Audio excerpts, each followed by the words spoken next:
First time Lokesh Chandrababu Naidu గారి సిద్ధాంతాలని పక్కన పెట్టి ఫస్ట్ టైం కార్యకర్తలకు ఉన్నటువంటి కసి కోపం అంటే ఏంటో రుచి చూపించారని చెప్పాలి.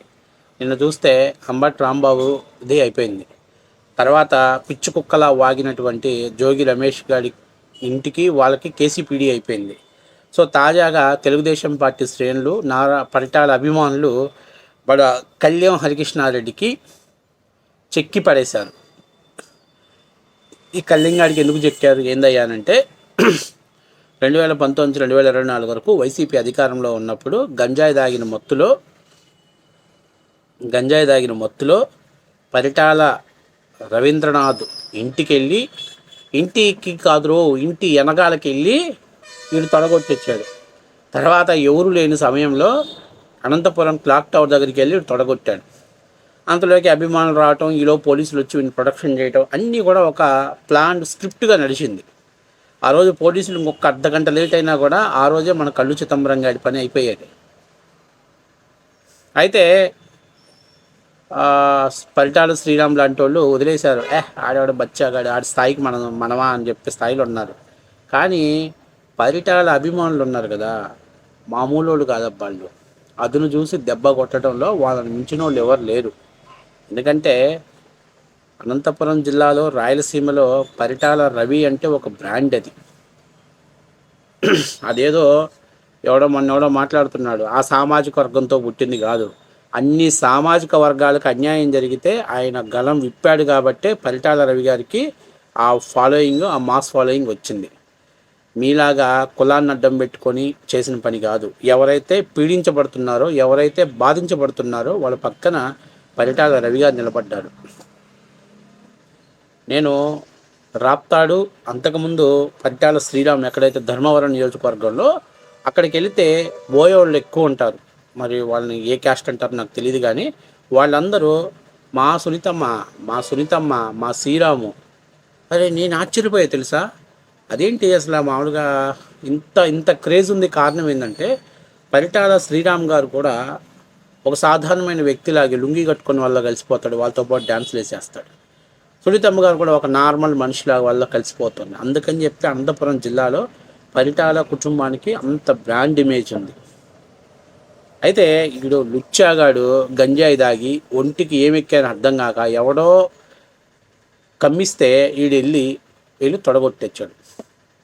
అది కూడా పరిటాల వాళ్ళ ఇంటి వెనకాలకి వెళ్ళి తొడగొట్టాడు. మరి ఎవడన్నా ముందు వచ్చి తొడగొడితే అప్పుడు దాని వ్యవహారం వేరేగా ఉంటుంది. వెనక్కి వెళ్ళి తొడగొట్టాడు. తర్వాత ఎక్కడో క్లాక్ టవర్ దగ్గర తొడగొట్టాడు. తర్వాత సుమన్ టీవీలను దేంట్లో రాప్తాడు తోపుతుర్తి ప్రకాష్ రెడ్డి, కళ్యాణ్ హరికృష్ణారెడ్డి ఇద్దరు పోయి ప్రెస్ మీట్లు పెట్టి ఆ తోపుతుర్తి ప్రకాష్ రెడ్డి ఏమో మగోడైతే గెలవమనవాయ్, సునీతమ్మని గెలవమనవాయ్, సగం మీసం తీపించుకొని తిరుగుతానన్నాడు. ఈడు మా అన్న డైరీ పెట్టాడు, అందరికి అది చేశాడు ఇది చేశాడని డప్పు కొట్టారు. అయితే చాలా వరకు పరిటాల అభిమానులు అందరూ కూడా ఓపిక పట్టుకున్నారు. మన సిచ్యువేషన్లో కూడా పరిటాల అభిమానులు ఏమనుకున్నారంటే అదే ఒక గజ్జి కుక్క మురిగింది, వాళ్ళ గురించి మనం ఎందుకు పట్టించుకోవాలి అనుకున్నారు. కానీ ఈ మధ్య వరుస పరస్పరం చూస్తే కనీసం ఒక చిల్లర వీధి కుక్కను కూడా మనం తరవలేకపోతే ఇట్లాంటి కుక్కలు కూడా, అంటే వీటిని ఏమనాలంటే లేబర్ డాగ్స్ అంటారు వీటిని, అంటే పెంచుకున్న కుక్కలు కూడా మురుగుతుంటాయిరా అని చెప్పేసి ఫస్ట్ ఈది కుక్కలకి పెంచుకున్న కుక్కలకి రెండింటికి కూడా కేసీపీడీ చేసి పడేశారు తెలుగు తమ్ముళ్ళు. ఇప్పుడు రేపు చెప్తాడు, నేను ఎవరో బైరెడ్డి సిద్ధార్థ రెడ్డి మాట్లాడుతున్నాడు. మీరు దాడి చేసేది మేమే, హాస్పిటల్కి వెళ్తే అక్కడ ఉండేది మేమే, పోలీస్ స్టేషన్కి వెళ్తే అక్కడ ఉండేది మేమే, చివరికి మీరు నిద్రపోతే మీ కల్లో ఉండేది కూడా మేమే. అబ్బాయి ఈ సినిమా డైలాగులు ఇట్లాంటివి చెప్పాలంటే బైరెడ్డి సిద్ధార్థ రెడ్డి మించినో లేడు. ఇంకా 3 ఏళ్ళు ఉంది. తెలుగుదేశం పార్టీ, జనసేన ఈరోజు ఎవరైతే అంబటి రాంబాబు కానీ, మన జోగి రమేష్ కానీ, కళ్యాణ్ హరికృష్ణారెడ్డి కానీ ఇలా ముగ్గురు మీద దాడి చేయటాన్ని అసలు రాష్ట్రంలో ఎవ్వరు కూడా వీళ్ళ మీద దాడి జరిగిందే అయ్యో పాపం అనేటువంటి పరిస్థితుల్లో కన్సిడర్ చేసేవాళ్ళు ఎవరు లేరు. దానికి కొన్ని కారణాలు నేను చెప్తాను వినండి. ఈ కళ్యాణ్ హరికృష్ణ అమరావతి ప్రాంతంలో అమాయకమైనటువంటి ఎస్సీ చదువుకున్నటువంటి విద్యార్థులకి బలవంతంగా గంజాయి అమ్మించేవాడు. వీళ్ళ ద్వారా గంజాయి వ్యాపారం చేసేవాడు. అసలు వైఎస్ఆర్సీపీ పార్టీలో ఎవరికన్నా సైడ్ ఇన్కమ్ ఏందయ్యా అంటే డ్రగ్స్, గంజాయి ఇదే పెట్టుకున్నారు వాళ్ళు.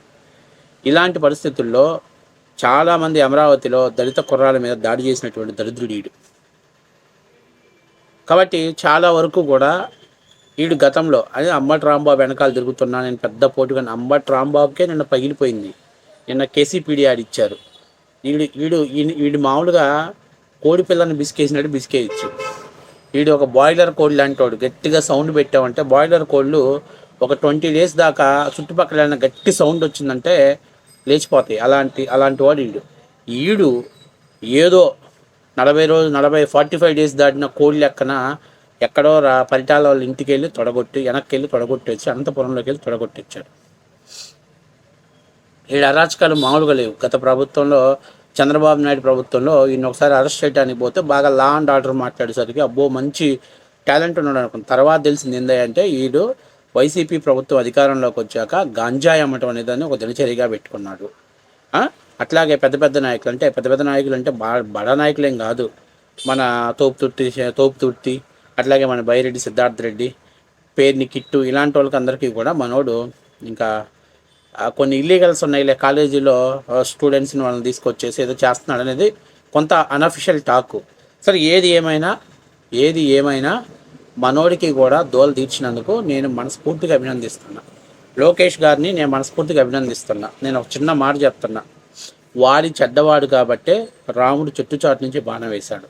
రాముడు అంతటి వాడే ధర్మాన్ని కాపాడటం కోసం చెట్టు అధర్మంలోకి వెళ్ళాడు. ఎందుకు వెళ్ళాడు అని అంటే అక్కడ ధర్మాన్ని కాపాడాలి కాబట్టి. ఈరోజు కూడా ఒక్కొక్క వైఎస్ఆర్సీపీ పార్టీలో అధికారం ఉంది కదని తెలుగుదేశం పార్టీ కార్యకర్తల్ని అలాగే నాయకుల్ని అవమానపరిచిన ప్రతి ఒక్కడికి కూడా కేసీపీడీ ఆడాల్సిందే. రేపు మేము అధికారంలోకి వస్తాం, మీ అంతు చూస్తామని చెప్తున్న వైసీపీ వాళ్ళకి నేను చెప్తుంది ఏంటంటే మీరు అధికారంలోకి రావటం కల్లా ఒకవేళ వచ్చినా కూడా మీ దాడులకు మీ రప్పా బ్యాచ్కి మా తెలుగుదేశం పార్టీ సైనికులు ఇంటికి కూడా వేయలేదని గుర్తుపెట్టుకో. రికార్డ్ చేసుకోండి, ఆన్ ది రికార్డ్ 2029లో రికార్డ్ చేసుకోండి. సో నాకు ఈరోజు పొద్దున్నే చూసేసరికి ఈ యొక్క వీడియో చూసేసరికి నాకు చాలా అంటే చాలా సాటిస్ఫై అయ్యా. ఎందుకంటే ఏదో ఈ మధ్య ఏంటి అసలు వీళ్ళు ఈ రకంగా అసలు నిన్న జోగి రమేష్ బయటకు వచ్చి మాట్లాడుతున్నాడే, ఒళ్ళు తగ్గిందనుకున్నా కొవ్వు కరిగించుకున్నాడని మాట్లాడుతున్నాడు. ఎరా కొవ్వు కరిగించాడా? ఈరోజు మళ్ళీ మాట్లాడుతున్నాడు ఒక బీసీ బిడ్డ మీద దాడి. అరే నువ్వు అసలు కులాల మీద ప్రస్తావన లేకుండా నువ్వు బతకలేవా? మరి చంద్రబాబు నాయుడు గారి ఇంటి మీద దాడికి వెళ్ళేటప్పుడు నువ్వు బీసీ బిడ్డనే, నేను ఎందుకు వెళ్ళాలి చంద్రబాబు నాయుడు ఇంటి మీదకి? వైఎస్ రాజశేఖర రెడ్డి గారి అభిమానులు లేకపోతే రాజశేఖర రెడ్డి గారి తోక తగ్గించుకున్నటువంటి రెడ్డి గారు వెళ్తారే, నాకేం పని, నువ్వు వెళ్ళకుండా ఉండాల్సింది కదా. మంత్రి పదవి కోసం ఆశపడి నువ్వు చంద్రబాబు నాయుడు ఇంటి మీదకి వెళ్ళావు. ఆ రోజు రాని కులం ప్రస్తావన ఈరోజు నీ మీద దాడి జరిగితే, నీ ఇంటి మీద దాడి జరిగితే వస్తుంది. అది కూడా ఒళ్ళు బలిసి నువ్వు మాట్లాడి అరెస్ట్ అయ్యే వచ్చావు. ఇంక ఈ మధ్య ఏదో తెగ రెచ్చిపోతున్నావు. బరాబర్ రెచ్చిపో, ఈసారి రెచ్చిపో, చూద్దాం. ఈసారి రెచ్చిపో. బీసీలే తెలుగుదేశం పార్టీకి ఆస్తి. అలాంటి బీసీలే నిన్ను కుక్కను కొట్టడానికి రెడీగా ఉంటారు, గుర్తుపెట్టు.